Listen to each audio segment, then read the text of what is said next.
प्यारे बाबा तुम्हारा यही कहना है, पहने रहना गुणों का यूं ही गहना है। करते चलो सबको प्यार, देते चलो सत्कार। तुम्हें तारों से आगे निकलना है।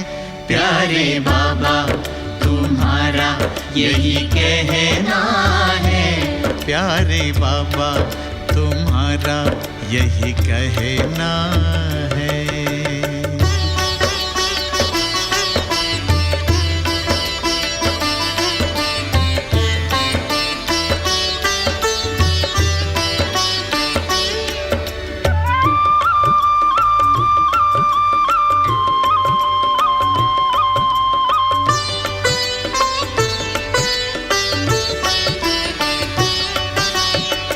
गगन से ऊंचे रखो विचार, धरती जैसा धैर्य अपार। नैनों में रूहानी प्यार, नैनों में रूहानी प्यार। बेहद में रहना, नाहद में ठहरना, सदा नदिया सा बहते रहना है। प्यारे बाबा तुम्हारा यही कहना है। प्यारे बाबा तुम्हारा यही कहना है।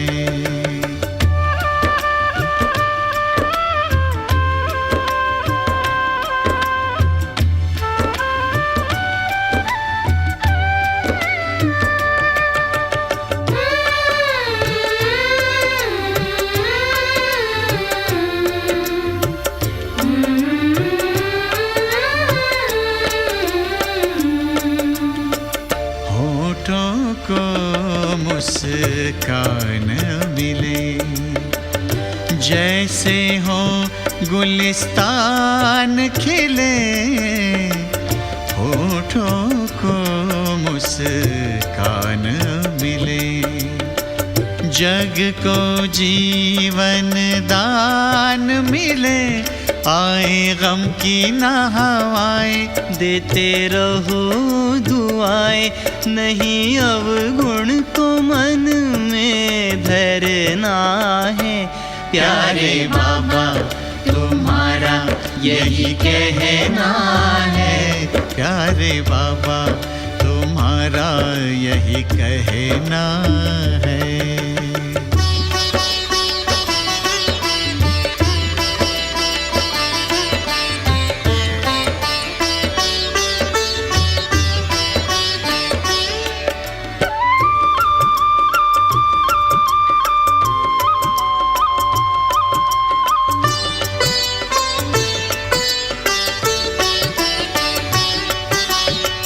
कथनी करनी एक बने, कर्म तुम्हारे नेक बने। देख के और अनेक बने, देख के और अनेक बने। तुमको योगी बन के रहना, पावन पावन ऐसे बनना। जैसे निर्मल सा झरता झरना है। प्यारे बाबा तुम्हारा यही कहना है। पहने रहना गुणों का यूं ही गहना है। करते चलो सबको प्यार, देते चलो सत्कार। तुम्हें तारों से आगे निकलना है। प्यारे बाबा तुम्हारा यही कहना है। प्यारे बाबा तुम्हारा यही कहना है।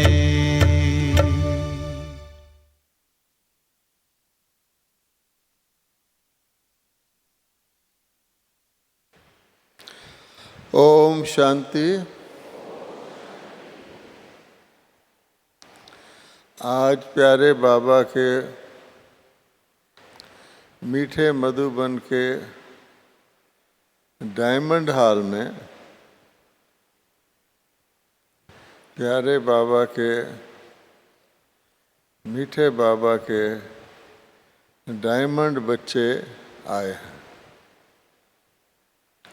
और बाबा कहते हैं ये वो बच्चे हैं आप जिन्होंने सबसे पहली जो मर्यादा है उसको धारण किया है, उसका पालन किया है, जिसके फलस्वरूप आप सब बधाई के पात्र हैं और बाबा के यज्ञ के वृद्धि के उदाहरण मूर्त हैं। मुझे याद है एक वो समय था जब यज्ञ में युगल नहीं होते थे। यज्ञ में कन्याएं होती थी, कुमार होते थे, वृद्ध होते थे, युगल नहीं होते थे। तो सारे समाज में प्रसिद्ध था क्या कि ब्रह्मा कुमारियाँ घर तोड़वाती हैं। उस समय मेरे माता पिता को, क्योंकि हम दिल्ली के थे, दिल्ली में युगल थे, और हमको खास बॉम्बे भेजा गया, पूना भेजा गया, जहाँ सिंधी परिवार होते थे जिनकी कन्याएं ब्रह्मा कुमारियाँ किसी वक्त बनने के लिए घरों से गई थी। उनको दिखाया जाए कि नहीं, ये देखो ये युगल भी ब्रह्मा कुमारी में आते। अगर किसी नगर में ज़्यादा युगल होते थे, वहाँ खास मम्मा जाती थी, बाबा जाते थे। पंजाब के अंदर एक अम्बाला शहर था, वहाँ पर इंग्लिश का अखबार भी निकलता था और उस अखबार के जो कार्यकर्ता थे वो बहुत सारे युगल थे। तो वहाँ पर मम्मा जाया करती थी, बाबा, क्योंकि आर्य समाजी और बाकी लोग यही कहते थे। लेकिन आपने युगल रूप में आकर, क्योंकि हमारा लक्ष्य कोई मुक्ति धाम में बैठना नहीं है, हमारा लक्ष्य तो शुद्ध प्रवृत्ति के सतयुग के देवी देवता बनना है। तो इसलिए आपको देखकर अब कोई भी दुनिया में कोई भी सन्यासी, कोई भी किसी प्रकार का ये नहीं कह सकता कि ब्रह्मा कुमारियाँ घर छुड़वाती हैं। तो आपने आकर जो ये विशेष कार्य किया है, ये और कोई नहीं कर सकता था। और इसके लिए जो सबसे पहली धारणा आपने सहज सहज कर ली, क्योंकि बाबा ने सहज सहज करवा दी कि हम आत्मा हैं और आत्मा डायमंड है, उसने आपको ड्रामा अनुसार आज सचमुच बाबा के डायमंड हॉल में लाके बिठा दिया है। और बाबा के डायमंड हृदय में भी आप विराजमान हैं और आप बाबा के मस्तक में भी चमक रहे हैं, उनकी आँखों के द्वारा भी दिख रहे हैं। इसलिए अपने इस विशेष पाठ को एक मुख्य धारणा के कारण, जिसके कारण आप नाचते रहते हैं, अति इंद्रिय सुख में रहते हैं, हंसते हंसते सतयुग में जा रहे हैं, किसी भी प्रकार की दुनिया के अंदर कुछ भी आता है, आप क्योंकि इस मर्यादा में हैं। अब भविष्य की मर्यादा की तो बाद में बात करते हैं, अभी तक भी आपने जो मर्यादाओं का पालन किया है और उससे आपको जो प्राप्ति हुई है, उसके आप एक एक युगल अनुभवी हैं। इसलिए अपने इस पद्मा पदम भाग्य को याद करके कि देखो, बाबा ने दुनिया में कुमार तो युगल बन सकते हैं, कुमारियाँ तो युगल बन सकती हैं, लेकिन युगल वापस कभी कुमार नहीं बन सकते, पर बाबा ने आपको ब्रह्मा कुमार कुमारी बना दिया। तो क्या बाबा का जादू है, इसलिए खूब ज़ोर से ताली बजाइए।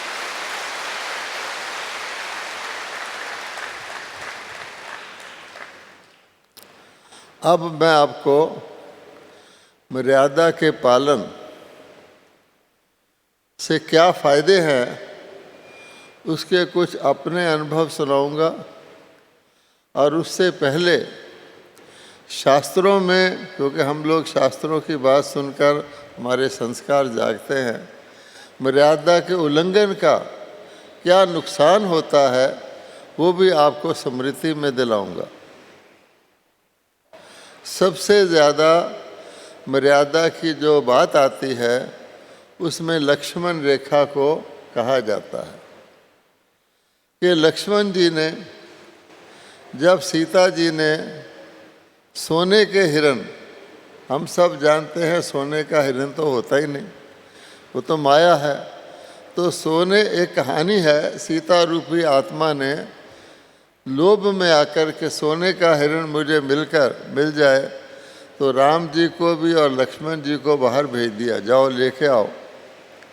तो लक्ष्मण जी ने सोचा अब ये अकेली रह गई हैं, इनकी रक्षा कौन करेगा, चारों तरफ माया ही माया है, माया का राज है। तो कहा जाता है कि उन्होंने एक रेखा खींच दी। ये सिर्फ कहानी है, वो रेखा दिखती नहीं है, मर्यादा की रेखा जो हम सब के पास भी खींची हुई है, जो देखना चाहे वो देख सकता है, उसका उल्लंघन नहीं करना है। तो उस रेखा के अंदर रहोगे तो आप सेफ्टी है। आज भी दुनिया में जितने खेल होते हैं उनमें भी एक रेखा होती है, उस रेखा के अंदर अंदर रह कर के कोई दूसरे को अपनी तरफ खींच सकता है, रेखा क्रॉस करे तो फाउल गिना जाता है। अच्छा, लक्ष्मण जी ने रेखा खींच दी, आत्मा को समझा भी दिया कि देखो जब तक हम वापस आए इस रेखा के अंदर रहना। फिर आप जानते हैं क्या हुआ कि जो माया है, जो रेखा से बाहर करवाती है, जो मर्यादाओं का उल्लंघन करवाती है, कई रूप लेकर आती है। तो भयानक रूप से तो सब पहचान जाते हैं, लेकिन अगर कोई प्रलोभन का रूप लेकर आ जाए, यहाँ तक कि साधु का रूप लेकर आ जाए, क्योंकि लोग तो साधु को समझते हैं ये हमारी सदगति करने वाले हैं, ये हमारे गुरु हैं, हम गृहस्थी हैं, वो सन्यासी हैं। साधु का रूप लेकर आ जाए और बड़ी चालाकी से सीता फिर भी रेखा के अंदर रहकर भिक्षा देना चाहती है, लेकिन वो थोड़ी सी चतुराई करके, माँ जरा बाहर आकर के भिक्षा दे दो। आखिर वो क्रॉस कर गई और क्या हुआ फिर आप जानते हैं कि रावण की जेल में जाके फंस गई। तो हम भी देखते हैं अपने जीवन में, बाबा कहते हैं कि बच्चे मर्यादा का उल्लंघन नहीं किया तो आप पूरी तरह सेफ हैं। मैं आपको उदाहरण देता हूँ कि जब बाबा ने कहा था कि बच्चे बाहर का नहीं खाना, बाहर का नहीं पीना। मैं जॉब करता था पंजाब में, और उस जॉब के अंदर मैं इस नियम का पूरा पालन करता था कि मुझे बाहर का नहीं खाना, बाहर का नहीं पीना, चाय भी नहीं पीना कंपनी में, कुछ भी हो जाए। अब आप ये भी नोट कर लीजिए कि अगर आप किसी भी धारणा में एक बार पास हो गए, एक बार जीवन में, तो वो समस्या आपके बाद जीवन में दोबारा नहीं आएगी। कैसे? जैसे किसी ने छठी का इम्तिहान पास कर लिया, चाहे 3rd डिवीज़न में भी कर लिया, उसके बाद उसको ज़िंदगी भर छठी का इम्तिहान नहीं देना पड़ेगा। आगे 7वीं में है, उसमें वो फर्स्ट भी आ सकता है। तो मैं कभी भी चाय तक नहीं पीता था। तो हमारी कंपनी में पहली बार हड़ताल हो गई गवर्नमेंट की कंपनी थी, हड़ताल हो गई। हमें तो पता ही नहीं था हड़ताल क्या होती है। तो सारे ऑफिसर को बुलाया गया और कहा गवर्नमेंट की कंपनी है, ये मशीनों पर चलती है, अगर वर्कर हड़ताल भी करते हैं तो कई वर्कर हैं जो कंपनी के साथ हैं, वो मशीनें चलाएंगे और सारे ऑफिसर कंपनी के अंदर जाएंगे, अलग अलग डिपार्टमेंट संभालेंगे। इसलिए गवर्नमेंट ने, कंपनी ने पुलिस का एक लारी मंगवाई हुई थी, उसमें पुलिस बैठी थी क्योंकि वर्कर गेट के बाहर खड़े थे, उसमें उनको बैठ के जाना था। तो सारे ऑफिसर 1 बाय 1 उस बस में बैठ रहे थे। अब मुझे ख्याल आया कि अगर मैं चला गया तो पता नहीं कितने दिन वहाँ रहना पड़े, और तो कुछ नहीं, उनका खाना पीना खाना पड़ेगा। तो जब मेरा नंबर आएगा तो मैं रिज़ाइन कर दूंगा। और दूसरा ख्याल बिल्कुल नहीं आया, जब मेरा नंबर आया तो जो हमारा बड़ा मैनेजर था उसने मेरे कंधे पर हाथ रखा और कहा, भाई अकाउंट्स के एक आदमी को तो बाहर रख लो, बैंक जाना होता है, पैसा लाना होता है, लोगों को तनख्वाहें देनी होती है। तो मुझे बाहर रख लिया गया इस धारणा के कारण। और 19 दिन वो हड़ताल चला, 19 दिन सारे ऑफिसर अंदर। और क्योंकि हमारे बंगले साथ साथ थे तो उनकी पत्नियां सुबह मेरे पास आती थी, ये स्वेटर है, ये दवाई है, ये उनको पुलिस के जीप में भेज देना। तो मैं बच गया। अच्छा, इसी प्रकार से एक मेरा ऑफिसर था, वो चेंज होके आया, उसको ये अच्छा नहीं लगता था कि बृजमोहन चाय नहीं पीता है। तो कुदरती ड्रामा अनुसार मेरी जो अगली पोस्ट की तरक्की थी वो उसने करवाई, क्योंकि मेरा काम अच्छा था। पर उसने फैसला कर लिया कि आज मैं इनको चाय पिला कर ही छोड़ूंगा। तो सुबह सुबह जब मैं ऑफिस में गया तो उसने मुझे बुलाया। तो नेचुरली मेरे अंदर उसके लिए रिगार्ड था कि भाई इसने मेरे को प्रमोशन करवाने में मदद की है। तो मैं गया तो उसने कहा, बैठिए, आज हम आपको चाय पिलाएंगे। वो सोचते हैं कि शायद हम बाहर की सफाई के कारण चाय नहीं पीते। तो हर बड़े ऑफिसर के पास अपना प्रबंध होता है चाय का। तो उसने अपने आदमी को बुलाया और बोला, देखो, अच्छी तरह कप साफ करके, अच्छी तरह धोकर, हर चीज़ शुद्ध करके 2 कप चाय लाओ। क्योंकि उसने सोचा कि मैं आज इनको चाय पिलाऊंगा, कैसे ना करेंगे, बिल्कुल साफ चाय है। अच्छा, वो व्यक्ति चाय बना के लाया तो उसने, ऑफिसर ने खुद मेरे कप को पहले इंस्पेक्ट किया तो देखा कि कप के ऊपर कुछ काला काला लगा हुआ है। तो उसने कहा, नहीं, ये वापस ले जाओ, दोबारा बना के लो, अच्छी तरह धो के लाना, बिल्कुल शुद्ध होना चाहिए, तब ये पिएंगे। अच्छा, वो फिर चला गया।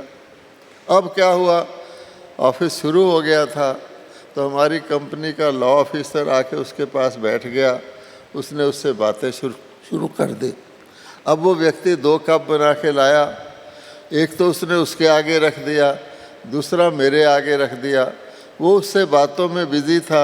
मैंने अपना कप धीरे से लॉ ऑफिसर की तरफ खिसका दिया और उसने चाय पी ली। तो अब उसने देखा कि ये तो हो गया, मैं क्या करूं। फिर मैंने कहा, जी मैं जाऊं। उसने कहा, आप जाइए। तो अब आप देख सकते हैं, छोटी बात, परंतु अगर आपने किसी मर्यादा को पक्का पालन कर लिया तो बाबा कहता है कि ड्रामा बंधा हुआ है आपको उस मर्यादा का फल देने के लिए।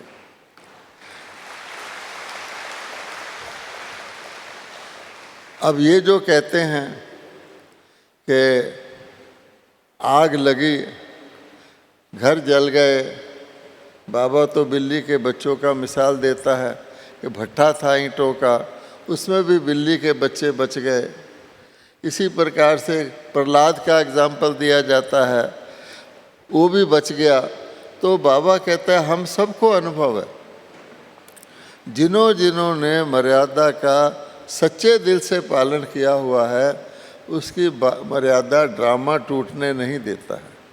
हाँ, अगर थोड़ी बहुत कहीं कान है तो किसी जगह जा कर के ब्राह्मण अपनी कमज़ोरी के कारण, अपने मर्यादा की दृढ़ता ना होने के कारण किसी जगह कंप्रोमाइज़ कर लेता है। अच्छा, ये हम रिश्तेदारों में आए हैं, लोक लाज है, तो थोड़ा सा मर्यादा ढीली कर लो। तो वास्तव में वो रिश्तेदार भी अंदर से मुस्कुराते हैं। वो सोचते हैं देखो ये कैसे बीके हैं, अपने आप को शूद्र तो गिनते ही हैं। वो कहते हैं कल तक तो हमारी चीज़ में हाथ नहीं लगाते थे, आज इनको क्या हुआ। और उस वक़्त माया ब्राह्मण से उल्टा ज्ञान सुना देती है कि बाबा कहता है ना हर एक को खुश रखना है, तो बाबा कहता है योग से तुम्हारे 21 इतने जन्मों के विक्रम विनाश हो जाते हैं, 63 जन्मों के 21 पीढ़ी की प्राप्ति हो जाती है। क्या ये थोड़ा सा तुम योग लगा के नहीं भस्म कर सकते? खा जाओ।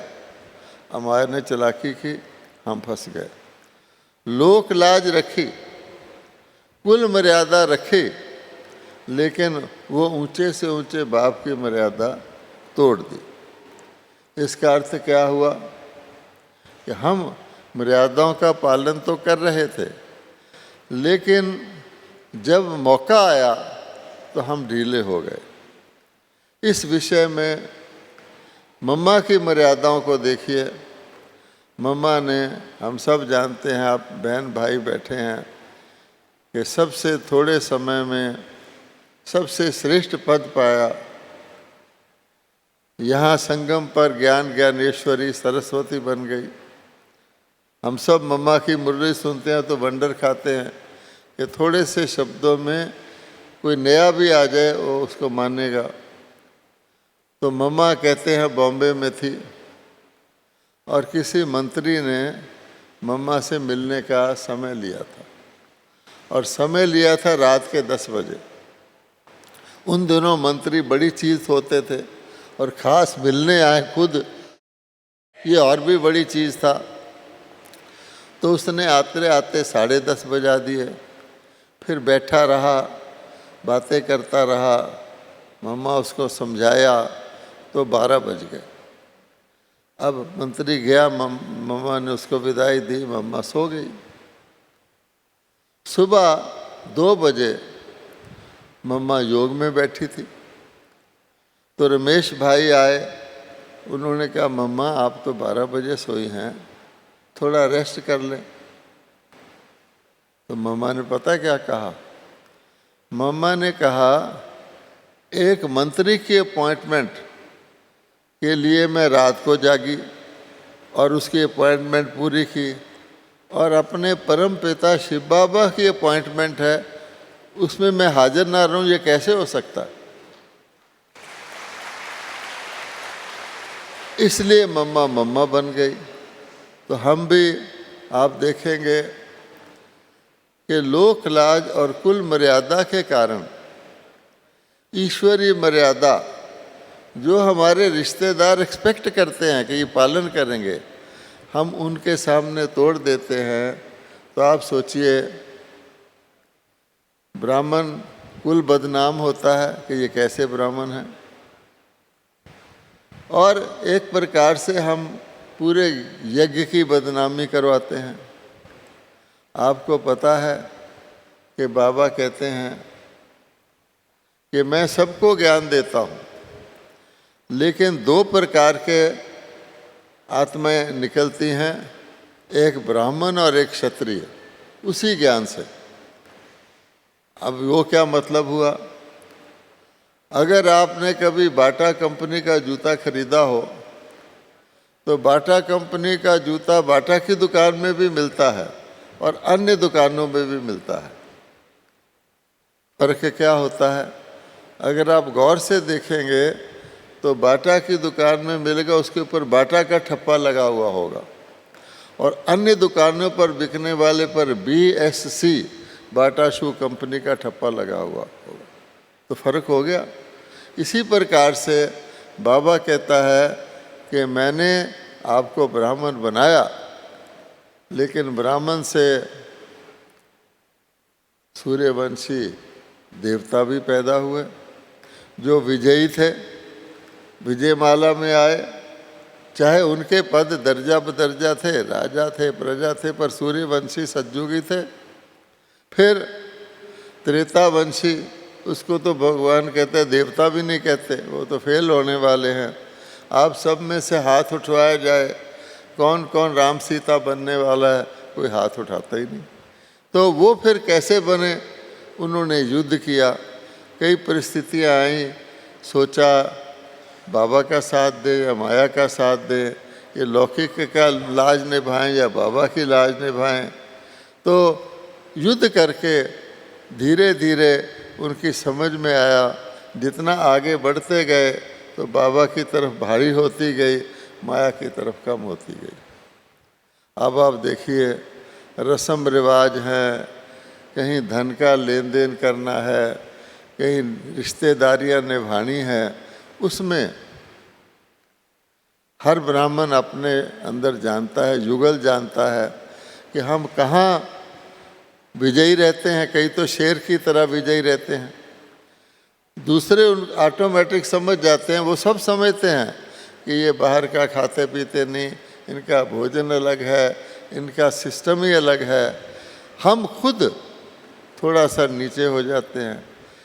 कभी गवर्नमेंट टैक्स बढ़ा देती है तो हम अपने खर्चे वर्चे के लिए पूरा ध्यान रखते हैं, टैक्स बढ़ गया चलाना है।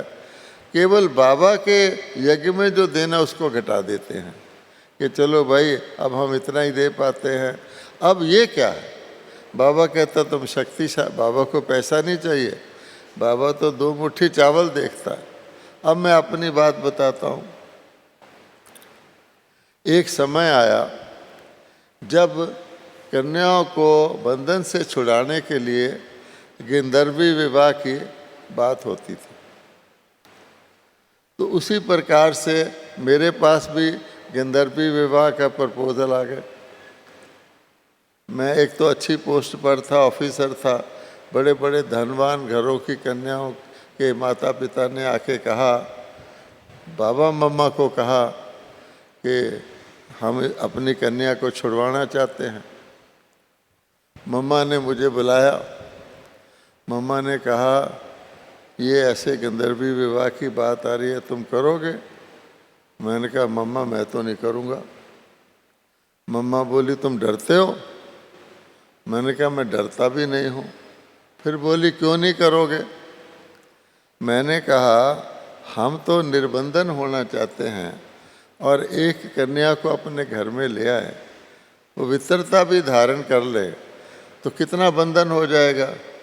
उसकी माँ को कुछ हो गया तो मुझे ध्यान रखना पड़ेगा उसके साथ, उसके बाप को कुछ हो गया तो मुझे ध्यान रखना पड़ेगा, उसके घर में कोई फंक्शन है तो मुझे जाना पड़ेगा। तो मैं इतना बड़ा जंजाल क्यों मोल लूँ जबकि मैं इंडिपेंडेंट हूँ। तो मम्मा मुस्कुराई। मम्मा ने कहा तुम समझदार हो। अब आप देखिए, हुआ कुछ भी नहीं। मेरे रिश्तेदार आए, मैं नौकरी करता था, मैं अपना भोजन खुद बनाता था और क्लास भी करवाता था, ऑफिस भी जाता था। मुझे कुछ महसूस नहीं होता था। अपना बनाया हुआ भोजन चाहे वो थोड़ा जल भी जाए, वो इतना स्वाद लगता है, किसी का बनाया हुआ भोजन उसके मुकाबले का नहीं होता। 3 साल में वो बनाता रहा और बाबा मेरी मदद करता रहा। उतना ही टाइम में मैं भोजन बना लेता था, नाश्ता भी बना लेता था। मुझे बड़ी खुशी रहती थी क्योंकि मैं हल्का था, मर्यादा का पालन करता था। अब आप देखिए हमारी मर्यादाएं कहाँ तक जाती हैं। हमारी मर्यादाएं, बाबा कहता है, सुबह से शाम तक जाती है। हम उनका पालन भी करते हैं, लेकिन क्या हम उनका पालन मर्यादा को महत्व देकर करते हैं तो उसके बदले में हमें उसकी प्राप्ति भी होती है और उसका रिस्पेक्ट भी मिलता है। अगर हम मर्यादा का पालन निमित्त मात्र करते हैं तो उसकी प्राप्ति भी नहीं होती। नाम मात्र ब्राह्मण है तो ब्राह्मण नाम मात्र आप जानते हैं हमारी वो सारी जो जीवन है उसके आधार पर बाबा बताते हैं आज भी केवल ब्राह्मण नाम ले लो तो हर अच्छे काम के लिए, हर विशेष काम के लिए ब्राह्मण रखे गए हैं। जन्म हो तो ब्राह्मण, नामकरण हो तो ब्राह्मण, स्कूल जाए तो ब्राह्मण, गृह प्रवेश करे तो ब्राह्मण, शादी हो तो ब्राह्मण, मर जाए तो ब्राह्मण। आप सोचिए, लोग रस्मी तौर पे ब्राह्मण को दक्षिणा भी देते हैं, करना ही पड़ता है। अब वो तो पुरुष ब्राह्मण होते हैं, यहाँ तो बाबा की ब्राह्मणियाँ हैं। तो ये मर्यादा तो नकली हो गई, पैसा दिया वो समझते हैं हमारी मर्यादा पूरी हो गई। लोग तो यही समझते हैं ना, मंदिर में जाएंगे, बाहर भिखारी बैठा होगा उसको पैसा दे देंगे कि भगवान कहता है करुणामयी बनो, गरीबों का दान करो, वही भिखारी रोज आ जाता है। हम भिखारी ही पैदा कर रहे हैं। आगे जाओ तो देवताओं को भी नहीं छोड़ते, उनके आगे भी कुछ पैसा रख देते हैं। जैसे प्रलोभन दिया जाता है कि हम 1 पैसा दे रहे हैं, तुम 10 लाख देना। ये क्या है? ये मर्यादा तो नहीं है। अब आप देखिए, बाबा ने कहा हुआ है कि बच्चे भोग लगाकर याद में बैठकर भोजन करो, ठीक है।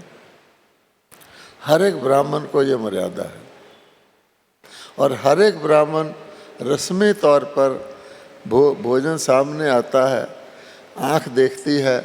बाबा कहता है आँख बहुत चंचल इंद्री है, आँख से ही आगे सब कुछ होता है। आँख देखती है, आज तो मेरा मनपसंद भोजन गर्मा गर्म सामने आ गया है और दिल करता है कि उसको फटाफट खाएं। अब पता है कि बाबा को याद करना है, अच्छा, तो बाबा को फटाफट याद कर लेते हैं।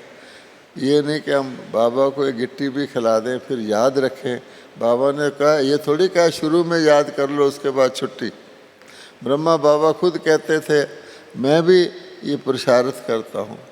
अब आप देखिए कि जब आप अपने घर में बाबा को भोग लगा के भोजन करते हैं, उसमें आप कितना समय और किस विधि से बाबा को याद करते हैं। और वही आप जब कहीं संगठन में किसी बाबा के घर में किचन में भोजन होता है या किसी दूसरे के घर में भोजन होता है या सेंटर में ब्रह्मा भोजन होता है, उस समय क्या आप उतना ही याद करते हैं या ज़्यादा याद करते हैं ताकि दूसरा भी समझे कि मैं याद कर रहा हूँ?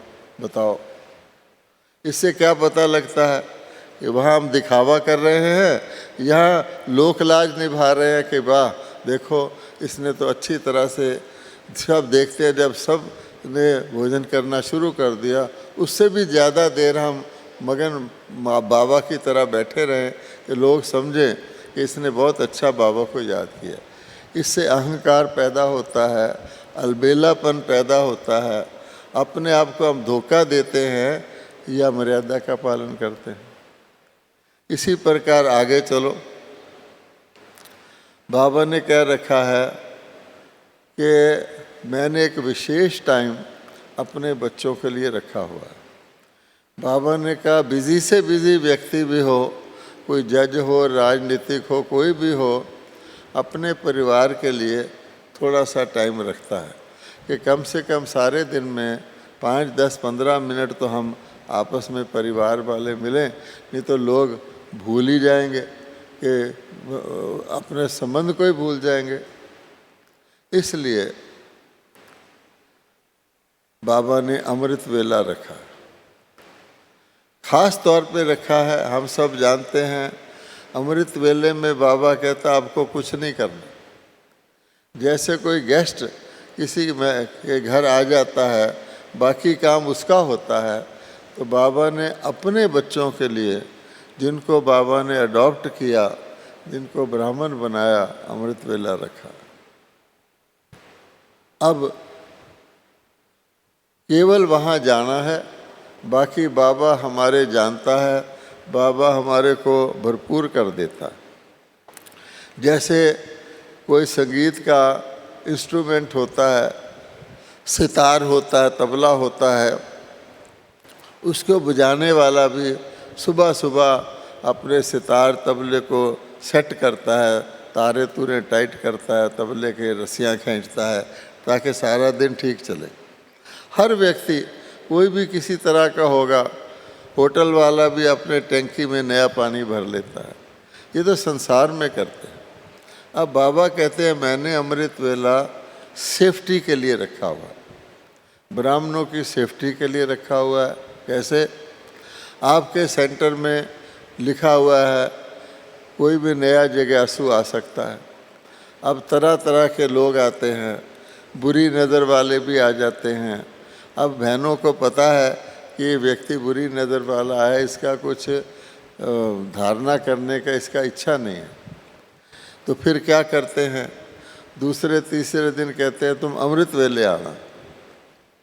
अब वो बेचारा या तो अमृत वेले आता ही नहीं, या एक दिन आता है उसके बाद गायब हो जाता है ऑटोमेटिकली, क्योंकि अमृत वेला ऐसा वेला है जिसमें तमोगुणी लोग सोए रहते हैं।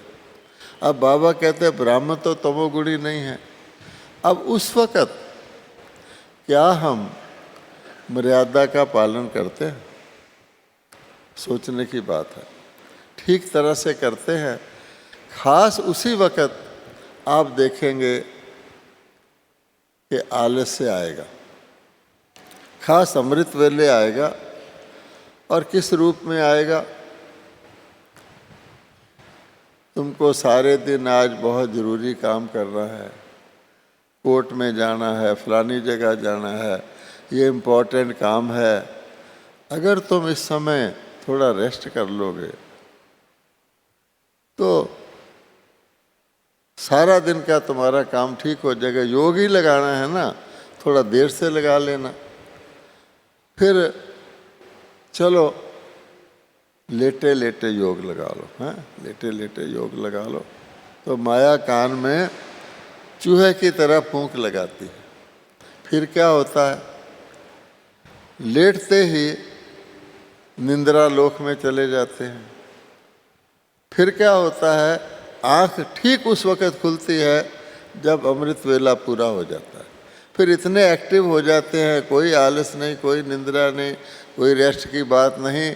जैसे किचन में कॉकरोच भागते हैं ना, फटाफट अपना काम ठीक शुरू कर देते हैं। उससे पहले जैसे सब हड्डियां मेरी टूट गई हैं, मैं उठ ही नहीं सकता। अच्छा अब ये बताओ कि आत्मा लेटती है, बैठती है, खड़ी होती है? नहीं, आत्मा तो आत्मा है। ये तो शरीर लेटता है, शरीर बैठता है, शरीर खड़ा होता है। अब बाबा ने कहा हुआ है बिस्तरा फटाफट छोड़ दो, कुर्सी पर तो बैठ जाओ। वो भी नहीं बैठते कि जैसे कि आत्मा बैठ रही है। तो भगवान कहता है ये देह भान है जो हमको धोखा देकर अमृत वेला हमारा मिस करा देता है। और दिल में थोड़ी सी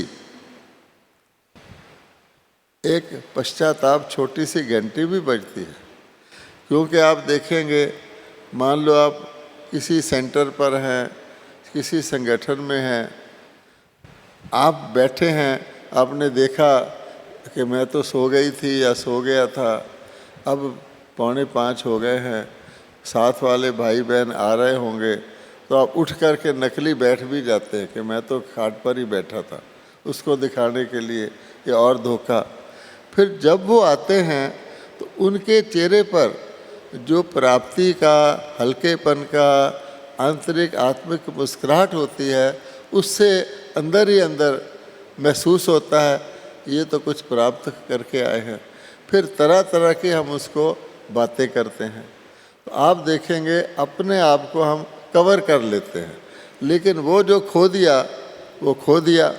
क्योंकि बाबा कहता है जो आप इस वक्त कर रहे हो वो आप अपनी शूटिंग कर रहे हो, आपको कल बाद वही शूटिंग करनी पड़ेगी। अंत में पश्चाताप होगा, अरे हम हट्टे कट्टे थे, अच्छे भले थे, हम क्यों थोड़ा सा आलस करके क्यों अपना अमृत वेला गवाया। अब अगर आप अमृत वेले ये सोच करके नहीं रेस्ट करना, लेट जाओ, और आपके बेड के नीचे से काला सांप निकल आए और फुर फुर करने लगे, तो आप नींद करोगे कि भी मैं तो थका हुआ हूँ, आज मुझे बहुत काम है? नहीं, आप तो सो नहीं सकोगे, ऐसे बेचैन होकर बैठ जाओगे कि हमें कोई इससे बचाए। अच्छा, इसी प्रकार से हॉस्पिटल में आप पेशेंट हैं, आईसीयू में पड़े हैं, हाय हाय कर रहे हैं, कोई मिलने आता उसको भी कहते हैं शीशे से देख, ऐसे करते हैं तो हाय होती है, ऐसे करते हैं तो हाय होती है। डॉक्टर बैठा है, मशीनें लगी हुई हैं, आपकी सारी रिपोर्ट मशीन पर हो रही है। अगर कोई कह दे कि हॉस्पिटल में आपके खाट के नीचे किसी ने बम रख दिया है और आधे मिनट में फटने वाला है, और आपका आईसीयू सेकंड फ्लोर पर है, आप क्या करोगे? उठ करके डॉक्टर को धक्का मार के और धरती पर आ जाओगे। वो ताकत कहाँ से आ गई? इसका मतलब सारा धोखा है। अब मैं आपको दिल्ली के एक भाई के साथ मेरा एग्जैक्ट अनुभव बताता हूँ। बहुत साल पहले उस भाई की अवस्था बहुत अच्छी थी, वो बहुत योग लगाता था, योग में कंपटीशन करता था, और मेरे साथ मधुबन में नक्की लेक पे घूमने जाता था।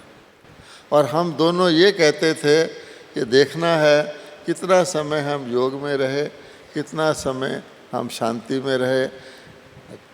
तो वो मेरे से तेज़ चलता था, मैं साथ भाग भाग के उसके साथ मिलता था, और वो पूरा टाइम इतनी धारणा करता था कि मुझे रोज़ फील होता था आज इसने मेरे से ज़्यादा कमाई की है। ये रोज़ का किस्सा था, दिल्ली का भाई था। आखिर कुछ हुआ ड्रामा में, उसने शादी कर ली। ड्रामा है, हर एक का पार्ट है। अब उसने शादी कर ली और दिल्ली में, दिल्ली के बाहर एरिया जैसे उत्तम नगर वगैरह होते हैं, वहाँ जाके रहने लग गया। तो एक बार मैं उस एरिया में गया किसी सेवा के लिए, वो भी आया बहुत साल के बाद। अब देखिए वो मुझे क्या कहता है। अब उसने अपने अंदर जो उसके अंदर कमजोरी है, जो उसको कवर करना है, वो कहता है भ्राता जी, हमारे आश्रम शहर से दूर होने चाहिए, खाली जगह होने चाहिए, क्योंकि शहरों के अंदर तो बड़ा शोर शराबा होता है, क्योंकि वो खुद शहर से बाहर उस खाली एरिया में रहता था।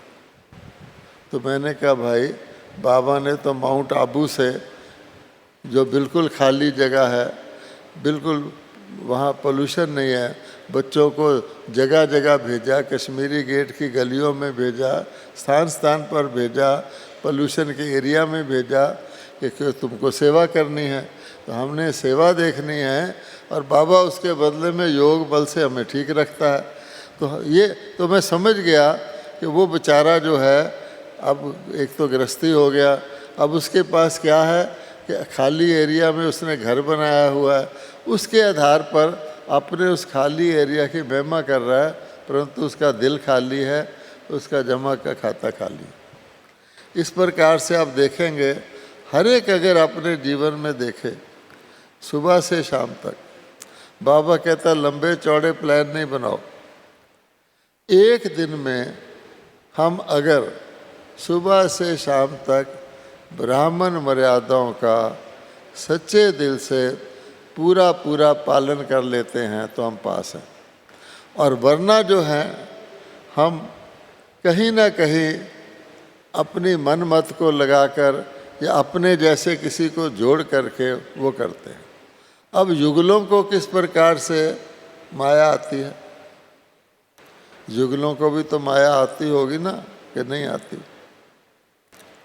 तो बाबा ने जो वरदान दिया है आज,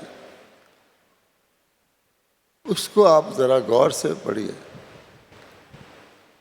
बाबा कहते हैं एक तो अलबेलेपन के कारण सोचते हैं, अरे बाबा तो कहता है मेरा ज्ञान आपके लिए ही है, मेरा वर्षा आपके लिए है, मेरी सारी दिव्य शक्तियाँ आपके लिए ही हैं, अगर वो हमें नहीं देगा तो किसको देगा। वाह, बाबा के हम बच्चे बन गए, इतना शानदार चल रहे हैं, तो बाबा हमें ही देगा, तो अवश्य हमें ही देगा। ये भूल जाते हैं कि बाबा कहता है कि ऐसे ही नहीं मैं दे देता। अब दूसरी कैटेगरी में युगल आते हैं, वो कहते हैं अरे बाबा आपके शिक्षाओं के अनुसार देखो हमने तो बहुत आदर्श जीवन बना लिया, हमने पवित्रता की धारणा कर ली, हम पवित्र युगल के रूप में रहते हैं, मुरली भी सुनते हैं, हर जगह मर्यादा का पालन भी करते हैं, हमें तो आपकी शक्ति मदद मिलती ही होगी। अब हर जगह मर्यादा का पालन देख लो। हर एक आत्मा को धन का खर्चा करना होता है, अपने घर में भी करना होता है, लौकिक में भी ज़रूरत पर करना होता है, सेंटर पे भी करना होता है, दिन त्योहार पे भी करना होता है, फंक्शन में भी करना होता है, मधुबन में भी करना होता है, क्योंकि हर जगह का पुण्य प्रताप है। अब हर एक युगल क्या करता है, सोचता है यहाँ भी देना है, यहाँ भी देना है, यहाँ भी देना है। जहाँ पर कोई खास किसी को पता नहीं लगता या कोई खास महत्व नहीं, वहाँ थोड़ा दे दो। अच्छा, जहाँ महत्व है वहाँ दे दो। फिर क्या करते हैं कि लिफाफा लिखकर फलाने के हाथ में दे दो, कैश दे दो, ताकि उसको लगे इस युगल ने इतना पैसा दिया। अब आपको पता है कि जिसको कैश दोगे, अब उसके ऊपर है कि आपके कैश का क्या प्रयोग करता है।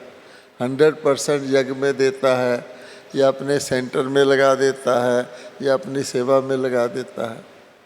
तो सबको इंस्ट्रक्शन दिया गया। बाबा तो कहता था गुप्त भंडारी में डाल दो, तो किसी को पता भी ना लगे तुमने क्या डाला है। लेकिन फिर यहाँ भी यज्ञ में इंस्ट्रक्शन है कि भाई चेक दो, ताकि सीधा के सीधा बाबा के अकाउंट में जाए। फिर भी फलाने को देंगे, उसको पता लगेगा हम उसके सेंटर के हैं, या किसी यहाँ के बड़े को देंगे, उसको पता लगेगा हमें कुछ कमरा अच्छा मिल जाएगा। अब ये क्या है? तो ये हम अपनी मन मत लगा रहे हैं धन के प्रयोग में। इसी प्रकार से कहाँ हमको देना है वहाँ हम नहीं देते, ये पता नहीं लगेगा, कोई बात नहीं। जहाँ देने से पूरा फ़ायदा नहीं है वहाँ हम दे देते हैं। अगर हम स्ट्रिक्ट युगल हैं, अपने आप को ईश्वरीय यज्ञ के अलग अलग समझते हैं युगल होते हुए, तब और बात है। फिर हम युगल के रूप में भी कंपटीशन करने लग जाते हैं कि मैं युगल, उस युगल से हम बेहतर चल रहे हैं, या वो युगल मेरे से बेहतर चल रहा है। अब ये जो युगल रूप है, ये भी तो आत्मिक रूप नहीं है। हम युगल भी हैं, एक दूसरे के सहयोगी भी हैं, लेकिन हम एक दूसरे से इतना न्यारे भी हैं कि हम बिल्कुल जिसको कहते हैं नष्टो मोहा अवस्था में रहते हैं। क्या हम उस मर्यादा का पालन करते हैं? ये भी हमको देखना होगा कि हम युगल बन के कहीं कंपटीशन में तो नहीं आ गए। हमारा असली युगल कौन है? हमारा असली युगल कौन है? तो बाबा कहता है कितना समय हम उस असली युगल के साथ रहकर निमित्त इस युगल के साथ निभाते हैं। तो बाबा कहते हैं डायमंड हॉल में बैठे हैं, हम डायमंड आत्मा हैं या हम शुद्ध ब्राह्मण हैं, ये भी देखना है। बाबा साकार में आकर हमको ब्राह्मण कुल के बनाता है, ब्राह्मण परिवार के बनाता है। यहाँ पर रिहर्सल करने के लिए हमको पूरा ब्राह्मण परिवार देता है। किसी ब्राह्मण परिवार में आप देखेंगे अचानक किसी युगल नाच रहा है खुशी से, उसकी अवस्था गिर जाती है अचानक, थोड़ी देर के लिए। कैसे गिर जाती है? मैंपन आ जाता है। तो बाबा कहते हैं जब मैंपन आया, आपने कुछ भी किया तो उसका केवल 5% आपके खाते में जमा होता है, बाकी सारा मैं खा गई। क्यों?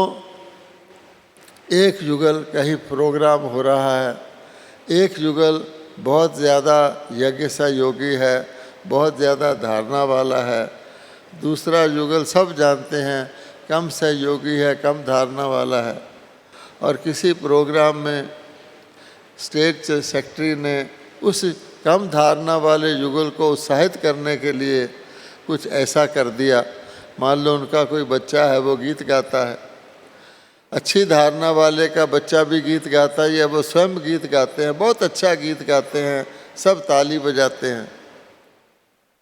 तो उनके मन में क्या होता है कि बड़ा प्रोग्राम हो रहा है, आज मेरा गीत हो जाए। अच्छा, मेरा गीत हो जाए और वो भी वीआईपी जो गेस्ट है उसके सामने हो जाए। तो स्टेज सेक्रेटरी को जाके रिक्वेस्ट करते हैं, जैसे कोई कहता मांगते हैं कि भाई देखो इतना बड़ा प्रोग्राम है, आप मेरा गीत ज़रूर करवा देना। स्टेज सेक्रेटरी कहता है अच्छा देखेंगे, समय है, आपका गीत करवा देंगे। अब प्रोग्राम चलना शुरू हो गया, भाषण होने शुरू हो गए। वो जो युगल है वो बैठा है टिकटकी लगाकर, भाषण उसके कानों में इधर से उधर जा रहा है, शब्द आ रहे हैं, कैच नहीं हो रहे, अंदर नहीं जा रहे, क्योंकि उसका एक लक्ष्य है कि मेरा गीत इतने बड़े संगठन के आगे हो जाए। बार बार देखते हैं सेक्रेटरी की तरफ, फिर आके सेक्रेटरी को कहते हैं मेरा गीत थोड़ा करवा दो। वो कहते ठीक है, अभी वीआईपी गेस्ट नहीं आया, अभी तुम कर दो। नहीं, वीआईपी गेस्ट के आगे करवा दो। अब देखिए बाबा ने मांगने पर कितनी अच्छी मुरली चलाई है कि भक्ति में मांगते ही रहते हैं, ताकत मांगते हैं, मांगने से कुछ नहीं मिलता, उसकी विधि होती है।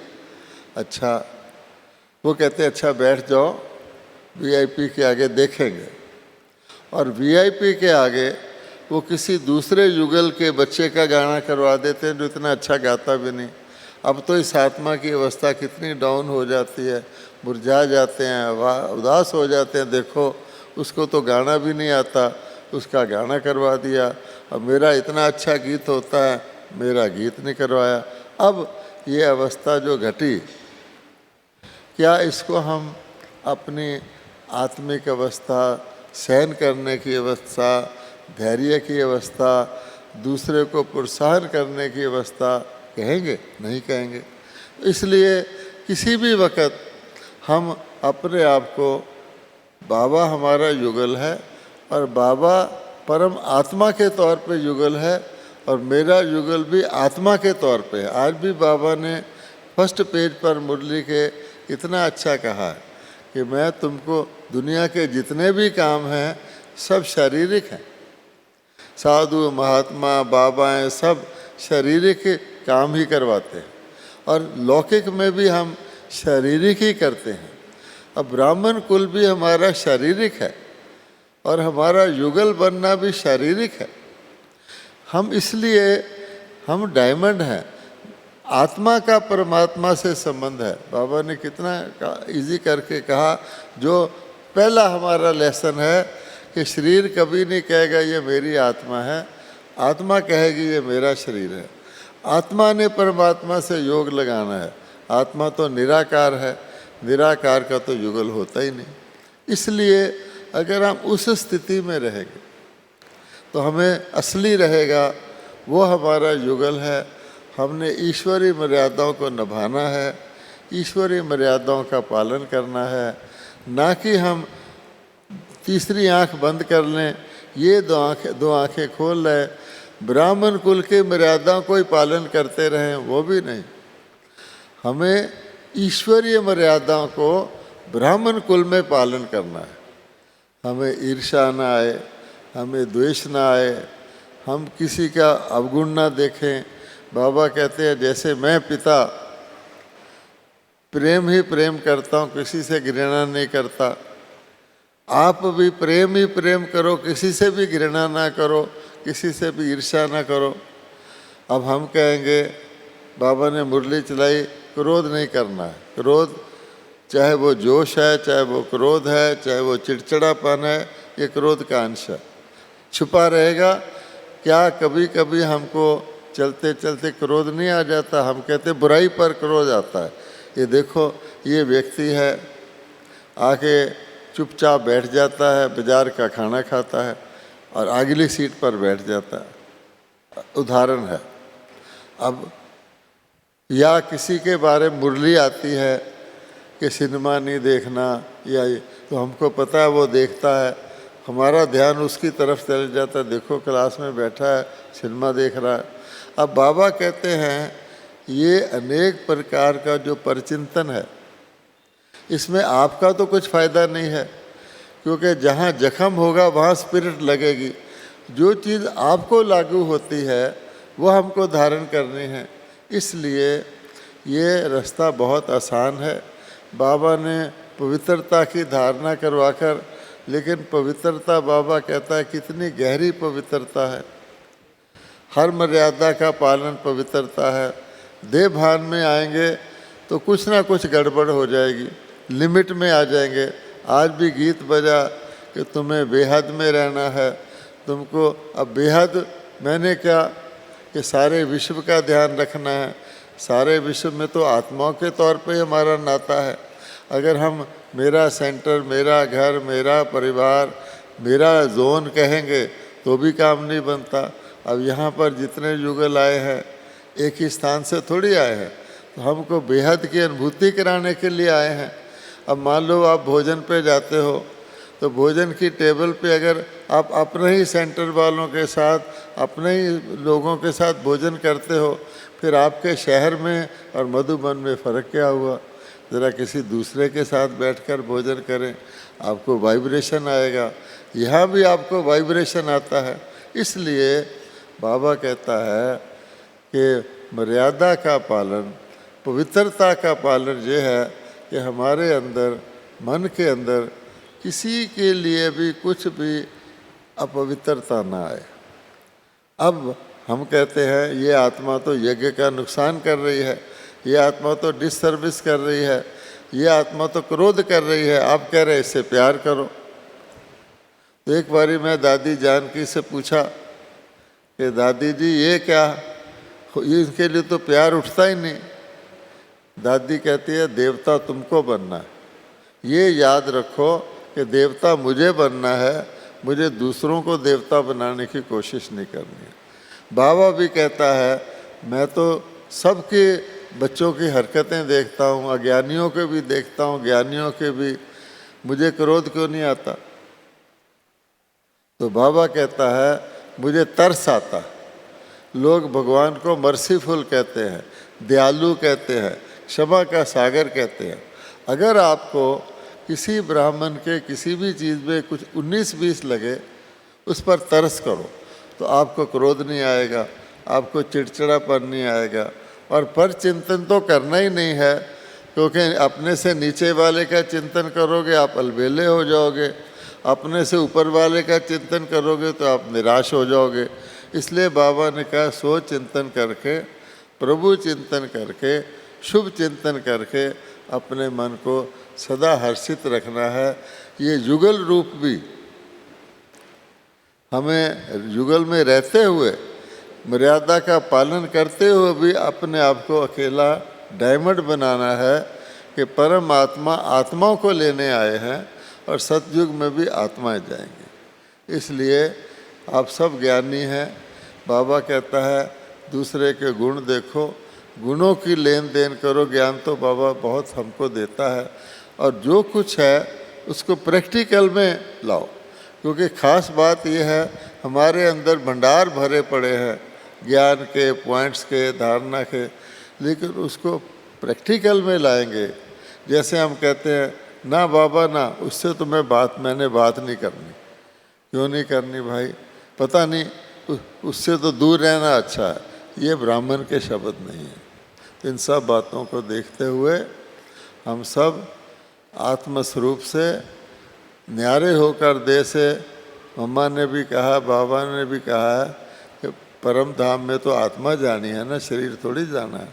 तो जिस चीज़ ने यहीं रहना है उससे डिटैच होकर के दिन रात यहाँ मधुबन में बहुत अच्छा अवसर है, आपको अनेक आत्माएं क्लास करा रही हैं, अनुभव सुना रही हैं, उसको उसका सुख लेते हुए उन्नति को पाना है।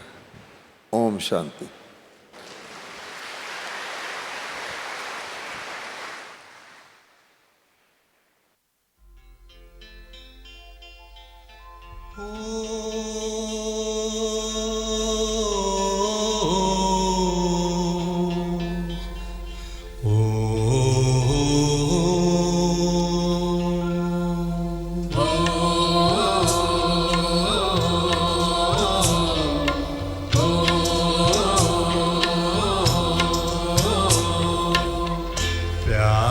बाबा तेरी राहों पर चला करे, हम चला करे, सद्गुण से हम संवार जीवन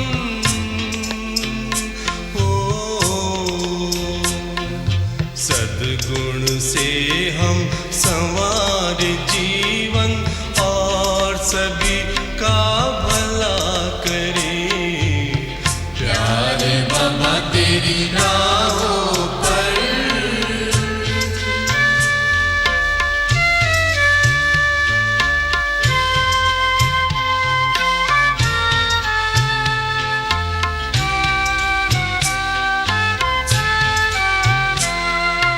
पवित्रता की पावन राहें तुमने हमें दिखाई है, हमें दिखाई है। योग में परमानंद की मस्ती तुमसे हमने पाई है, तुमसे हमने पाई है। दिल कहता पल भर ना भूले,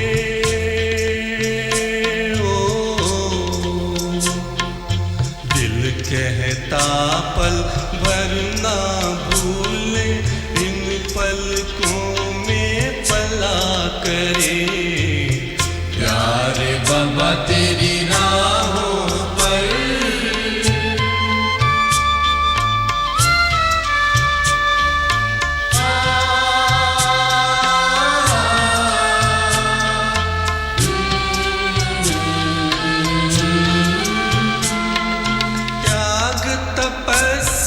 सेवा का जो हमको लक्ष्य महान दिया, हमको लक्ष्य महान दिया। बेहद जग कल्याण भावना हमने अमृत पान किया, हमने अमृत पान किया। महातिमिर में तूफानों में